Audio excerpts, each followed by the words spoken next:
Ya Sheikh Al-Abyad, I have heard that the Jews want to destroy Al-Aqsa. Is that true? Why Al-Aqsa is of so much importance to Jews? Yeah, so two parts of that. So first, while it's true that there are some groups in Israel right now that are sort of actively campaigning to get rid of Al-Aqsa and build a temple in its place, that's not the majority of Jews right now. And the reason for that is that most Jews believe that it's the Messiah that will rebuild a temple in that place. So there's no active geopolitical plans to do so. But the reason it's so important to the Jews is because it was the center of their worship for a long time. When God brought them out of Egypt, he created something called the tabernacle, which was a tent, which was the only place where the Jews were allowed to offer animal sacrifices, right, where they would sacrifice something for atonement for their sins. That was their primary way of worship. And they could do that in one place, the tabernacle. When David took over Jerusalem and made it the capital city of Israel, his son Solomon would then build a physical stone temple where people would make sacrifices instead of the tabernacle. Then that declined for a couple of hundred years, and it was destroyed by King Nebuchadnezzar of Babylon around 800 BC. It lay in ruins for 70 years, and then a guy called Zerubbabel rebuilt it, and it then served as a temple for offering sacrifices for another few hundred years until the time of Jesus. And right after the time of Jesus, it was destroyed by the Romans. And this was a big deal, because for a Jew, it was the place of worship. It was equivalent of Mecca to a Muslim, because there's some rituals, like going to the Zamzam well and doing the Hajj, which a Muslim can only do in Mecca.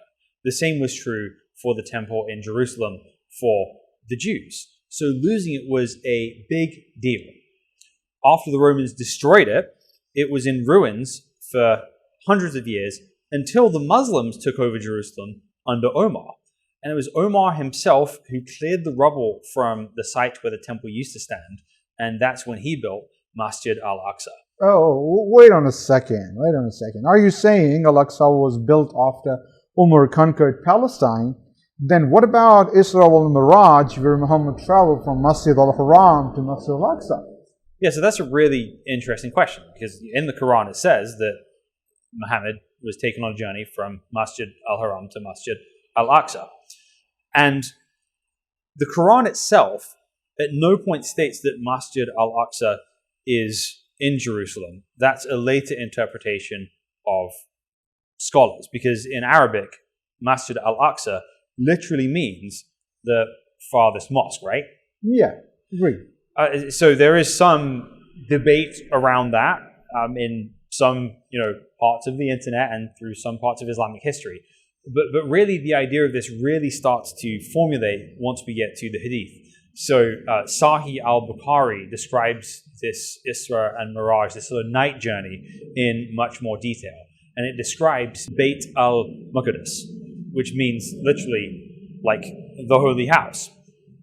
Again, the Hadith doesn't explicitly state that's in Jerusalem, but the dots start to get a little more connected. Now, how that's understood is, again, complicated, because, again, at the time of Muhammad, there is no temple or mosque standing in Jerusalem. So what exactly is that? Is that a sort of, is he time traveling back into the past? Is there some sort of visionary temple constructed? Is that something that's happening in heaven, not on earth? What do you think? Tell us in the comments, and please show us your sources, because that's a very interesting conversation. There was no Masjid al-Aqsa standing in Jerusalem at the time of Muhammad. He can't have visited a physical building.